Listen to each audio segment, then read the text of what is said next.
বন দপ্তরের খাঁচা ভেঙে পালালো চিতাবাঘ। পালানোর সময় চা বাগানের এক চৌকিদারকে জখম করে জঙ্গলে পালিয়ে যায় চিতাবাঘ। বেশ কিছুদিন ধরে ডুয়ার্সের আমবাড়ি চা বাগানে চিতাবাঘের উপদ্রব হচ্ছিল। বন দপ্তর থেকে খাঁচা পাতা হয়েছিল চা বাগানের 16-17 নম্বর সেকশনে। সোমবার সকালে খাঁচায় ধরা পড়ে একটি চিতাবাঘ। চিতাবাঘ দেখতে প্রচুর উৎসাহী মানুষ খাঁচার সামনে জড়ো হন।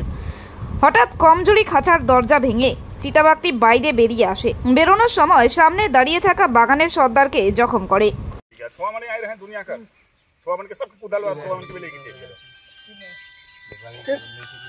चंचल का मार लगनी एकदम संग संग भागे दिए एकदम एक जात हां प्रताप एकदम এখানে ঠেকে গেছে বাঘ বলতে কি এখানে উঠা মানে ঠেকে গেছে हां छोड़ उठा মানে কি ভাবে যে গেল ছিলে বাঘ রে ওয়া এগো छोड़ा के धीरे धीरे धीरे जाके एक्शन देखा दे हां खाली करके मार लग 18 साल ने 19 साल খালি এমন।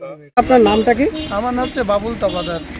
বাবুল তফাদার, কি হয়েছে আমবাড়ি? অ্যাকচুয়ালি খাঁচাতে বাঘ ফসছিল, ফসার পরে তো সাধারণ পাবলিক তো ভিড় হবেই দেখার জন্য।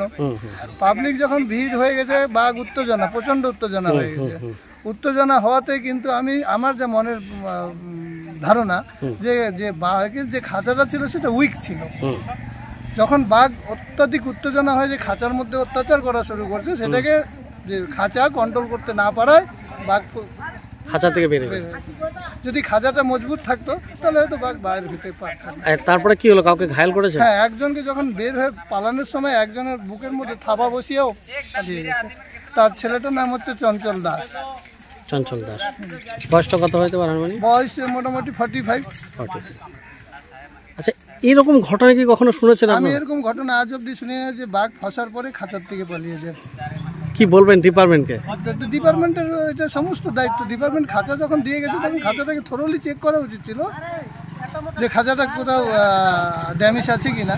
আজকে এত কষ্টে বাঘ ধরার পরে বাঘ যখন পালিয়ে যায়, এত মানে উগ্র প্রাণী, তারপরে কালকে যদি এই অ্যাকশনটা বাঘটা আরও কোনো মানুষের উপরে বা কারো উপরে নেয় তো একটা ভয়ঙ্কর ব্যাপার করবে। বীরবাবু, আপনার নাম এবং ডেজিগনেশনটা বলেন একটু। আমার নাম লালটু সর্দার। আপনি? ডাইনা রেঞ্জের আন্ডারে আমি টোলগেট বিটে থাকি, বিট অফিসার। Beat officer. কি হয়েছে ঠিক আজকে এখানে? হ্যাঁ, এখানে একটা বাঘ আটকে পড়েছিল খাঁচার মধ্যে। মানে চিতাবাঘ?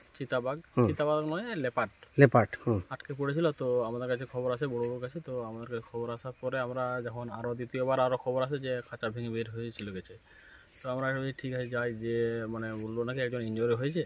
মানে কিভাবে ইনজুরটা হলো? ওই খাঁচার মধ্যে আটকে গেছিলো। তো আরো মানুষজন জমাত হয়ে গেছিলো। সেই জন্য অনেক রাগের মধ্যে অনেক বার হওয়ার চেষ্টা করছে। সেই জন্য খাঁচা কোনো রকম ফলটা ভেঙে গেছে। ভেঙে যাওয়ার পরে সামনে যাকে পেয়েছে ধাক্কা দিয়ে বেরিয়ে গেছে, পায়ের মধ্যে হাত থাবা লেগেছে, সেই জন্য বেরিয়ে চলে গেছে। অনেকে বলছিল যে খাঁচাটা কমজোর আছে, মানে সেরকম ভালো ছিল না। তো লেপার্ড তো সারা রাতের মধ্যে আটকে রেখেছে, বেরানোর চেষ্টা করবে। তো বেরানোর চেষ্টা করেছে, যখন মানুষজন আরও দেখতে পেয়েছে ভয় পেয়ে গেছে। ভয় পাওয়ার ফলে আরও জোরে ধাক্কা করেছে, সেই জন্য হয়তো কোনো কারণে হয়তো খুলে গেছে কোনো কারণে খাঁচা। তো এখন আপনারা কি করবেন? আবার কি খাঁচা পাতবেন? এখন আরও খাঁচা ঠিকঠাক করে বেঁধে দিয়ে যাবো, কারণ ওই লেপার্ড তো এখন এই ধারাবাসে ঘুরে করবে, বাগানের মানুষ তো আরও কাজ করবে। তো এই খাঁচাটাই কি পাতবেন আবার? এই কাজটা দেখি বড়বাবু, আমাদের বিন্নাগুড়ি বড়বাবু আসছে, বড়বাবু আসে না স্পটে আছে, কি ডিসিশন নেই দেখি।